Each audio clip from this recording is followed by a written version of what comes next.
Hello, everyone, and welcome to Cinema Savvy, and welcome to another review from the London Film Festival 2023. My name is Tate. How are we doing, everyone?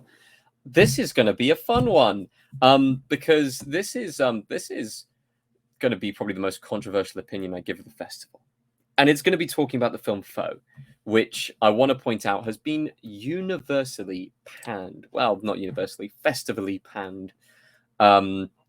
From the London Film Festival this year as one of its headline films.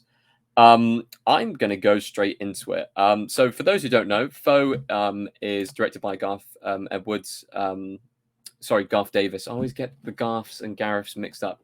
Garth Davis. It's directed by Garth Davis, who has directed before Lion, which I really liked. I really liked Lion. And it's starring Saoirse Ronan and Paul Mescal and Aaron Pierre. That's literally the only three characters that actually matter. So Saoirse Ronan, fantastic star of Brooklyn, absolutely adore her. She's a fantastic actress. Paul Mescal, who is the new boy on the scene, who seems to be doing excellent work, especially after his Oscar nomination last year for After Sun. And then Aaron Pierre, who I haven't seen in many things before. In fact, I haven't seen him in anything before, but he was in Old, and I'll be talking about all three of their performances in a minute. The plot of Foe is Hen and Junior farm a secluded piece of land that has been in Junior's family for generations, but their quiet life is thrown into turmoil when an uninvited stranger shows up at their door with a startling proposal. Now, just to put context into people, Saoirse Ronan plays Hen, Paul Mescal plays Junior, and Aaron Pierre plays Terence, the person with the proposal. Basically, it's set in the future, and at the very, very start of the film, they have this text that say kind of AI will kind of replace us, standard kind of thing. And the film itself kind of follows the plot of they're given a proposition that Paul Mescal's character will go to space for a period of time. He has to adjust and get ready kind of to prepared for going up there, and Saoirse Ronan is going to be left on her own down on the Earth. But then she's given the opportunity to basically have him replaced by someone who can keep her company whilst he is gone. And it basically follows the struggles of them deciding kind of whether they're going to do it or not, and kind of what's going to happen when he goes. And it's the lead up to him going, basically, is the entire point of the film. And I want to point out, because immediately people are going, hey, that kind of sounds like a Black Mirror concept, because we had the one from this year, Beyond the Sea, which is kind of like what would be a sequel to this. And yes, you're correct. So Beyond the Sea, the Black Mirror one from this year, which starred Aaron Paul, basically had people go up into space, and they left a synthetic version of themselves behind, and it's all about being able to transfer back into their body. It's kind of similar, but slightly different. This film takes a slightly different approach. It would be a completely separate living synthetic human being. So not a robot, not an AI, but they kind of build it up to be kind of, you would replace this human with another human, but the human will look and act like you, have the same memories and stuff like that. And Terence's character going into Hen's and Junior's home is all about kind of, getting to know both of them so that they're able to program Junior's basically synthetic human to being exactly the same person, and making sure that they both are safe after the trip up there. Now, here's where the controversy comes in. Everyone hates this film. Everyone really despises this film. People are saying that the script is robotic. People are saying that the acting is wooden. People are saying like it's being given some truly awful reviews, to the point where I'm actually going to try and find a couple of them, because they are like, you read them, you go, wow, people do not like this film. And here's where I come in. I didn't mind it. I thought it was okay. People are saying that this film was boring and stuff like that, and it was a big letdown, and people were expecting it to be more. So AI dystopia in rural America can be more current subject, despite the subject matter, and even Saoirse Ronan and Paul Mescal, committed as they are as a lead couple, they can't save this confusing film.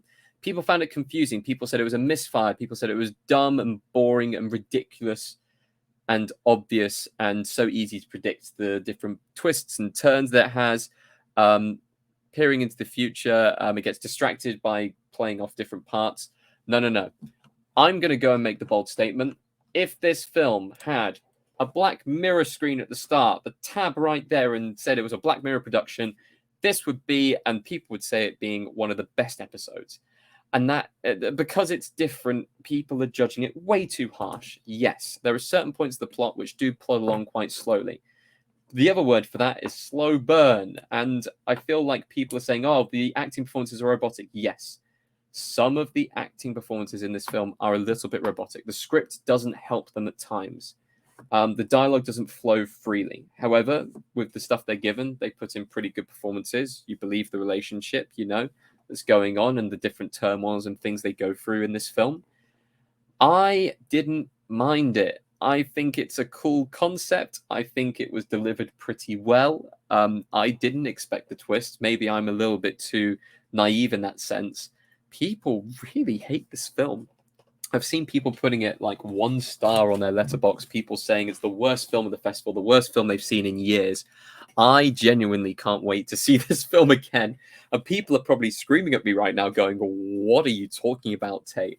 I really enjoyed this, and I'm glad that I'm divisive over it. I'm glad that, I enjoyed it and other people didn't. Because this film isn't as bad as people say it is. It really isn't. It could be better in certain places. It definitely could be better in certain places. Is it a messy film? No. It's a pretty well lined up film. And you're able to kind of, follow it along reasonably well for the most part. And there are certain twists and turns that you get into it. People, I don't know why people are really getting on its back about this film. I think what happened was going into the festival, and we did this, the day showing up for the film, I looked on IMDb, and you do this. You look on IMDb and you look on Letterboxd, and as long as there isn't any spoilers in there, you can just look at the first few reviews. For a lot of the films at the festival, they've had really positive reviews across the board already. And for Foe, as one of the headline galas, this film was sitting on 5.4 on IMDb and sitting on 20% on Rotten Tomatoes going into the film. That immediately makes you think, that's not the best. And it's sitting at 2 point something on Letterboxd as well. And you go, ooh, okay, people don't like this. And so far, only critics have really seen it. So you're suddenly thinking, okay, what am I expecting going into this? I'm probably expecting it to be a really terrible film. As soon as I saw those scores, I didn't really read any of the reviews because I thought I'm going to go in blind. It looks like a cool Black Mirror concept style thing. And guess what? It ended up being a Black Mirror cool sci-fi concept thing. I think people went into it seeing those scores and went, it's going to be shit, and then piled on when they kind of, went, oh, it could be better in this area, and then suddenly they just snowball into it being bad. But I've done almost the exact opposite. I went into it thinking, this probably won't be very good. And I'm coming out of it not raving about it. It's like, this is the thing. I've been hyping this film up like, oh yeah, it's actually okay. It's not too bad. I really liked it. It's a 3 out of 5 star film. It's not a 5 out of 5 star film. It's not like creme de la creme. It's not the best of the festival, but it's definitely not worth the 1 star, the half-star reviews, the 1.5 star reviews it's getting. Realistically, it's a 3 star, and maybe you kind of push it down to 2.5 stars. But you stick Black Mirror label on that and you put it as part of the TV series, and suddenly people are going, this is a really cool slow burn episode. Like, this is a really, really cool kind of anatomy of a relationship, anatomy of a marriage that's put in a sci-fi setting, that has, the concept of a looming synthetic human being coming into their lives, taking over. Kind of, will their relationship survive when he comes back? Will she fall in love with the synthetic? Like, there's so many different cool ideas that come through this film. There are, and people are being way too harsh on it. So I'm out here chatting up Foe right now. I am out here saying, guys, go and watch this film. I enjoyed it. And you know what? If you didn't enjoy it, please put it down in the comments. Genuinely, comment below. I've got this tab up. Comment below if you have watched Foe and you enjoyed Foe. Comment below if you watched Foe and you think that I'm talking absolutely just out of my ass because I don't know what I'm talking about. I really enjoyed this film. 3 out of 5. But like I said, if you slap a Black Mirror tab on it, it's got some decent acting performances. And once again, sure, the biggest letdown of this film is absolutely the writing in some areas. It is a little bit wooden, a little bit cheesy, a little bit tacky. But it gives off an eerie vibe to this film. It really does. The slow-paced dialogue, the kind of, what are you having for dinner, darling? Oh, I don't know. Just kind of like it gives distance between the characters. So I'm okay with it. I'm on board with it. But please go and do that. And if you've enjoyed this review, go and watch our other reviews from London Film Festival. I've really ranted on this one because I think it's getting a harsh rap. So I'm giving it, the middle ground. It's not the worst. It's not the best. Go watch it if you want to watch a cool sci-fi slow burn concept. And it's not exactly a long film. It's an hour 50. So it's not going to burn too much time into your calendar to be able to watch it. It's not like you're never going to get that time back. I think people will actually enjoy it. And I wonder if other people will kind of see it in a few years as like, oh, hey, this is a sleeper hit that we've completely missed kind of thing. Who knows? Who knows? Critically panned at the time. Maybe people enjoy it at a later date. Anyway, follow us on our social medias. There is the Linktree link in the description to be able to take you to all of our social medias. And that will take you to our Facebook, our Twitter, our Instagram, and our Letterboxd, where we have all of the different kind of things to let you know when the next review is coming out. And please also go into the Redbubble link in the description and pick up some merch from our channel. Help support us. Anyway, that was me ranting about Foe for about 10 minutes. I hope you enjoyed this one. I haven't got many more to record from this film festival. I've really enjoyed it so far. And I will see you on the next review. Thank you.